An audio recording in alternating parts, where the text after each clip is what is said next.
તમારે જોઈ લો, લક્ષ્મી જોતી હોય તો બધા લક્ષ્મીની પૂજા કરે, વિદ્યા જોઈ તો સરસ્વતીની પૂજા કરે, પણ જેને શેર માટીની ખોટ હોય એ રાંદલની પૂજા કરે. લક્ષ્મી ધન આપે સમજાય, વિદ્યાની દેવી સરસ્વતી વિદ્યા આપે સમજાય, પણ બીજી એકય દેવી દીકરા કેમ ના આપી શકે?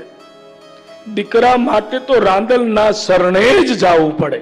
અને એક વાત એ પણ યાદ રાખજો, તમે કદાચ ચામુંડાની અરજ કરી હોય અને તમારા ઘરે દીકરો થાય ને, તો એ ચામુંડાએ નથી દીધો, રાંદલે જ દીધો છે. એક વાત યાદ રાખજો, તમે કોઈ પણ અરજી તાલુકામાં કરો એટલે એ અરજી તાલુકાથી મંજૂર થાય એવું ન હોય તો એને ક્યાં ફોરવર્ડ કરવામાં આવે? જિલ્લામાં. જિલ્લાથી મંજૂર થાય એવું ન હોય તો પાટનગરમાં, એ ત્યાં ફોરવર્ડ થાય. એમ તમે ચામુંડાને અરજ કરો એટલે એમાં ચામુંડા સહી કરી એ અરજી ફોરવર્ડ રાંદલને કરે, કારણ કે એ સત્તા રાંદલ પાસે છે. ભલામણ થઈ ચામુંડાની, પણ દીકરો તો રાંદલે જ દીધો છે. આ સનાતન સત્ય છે.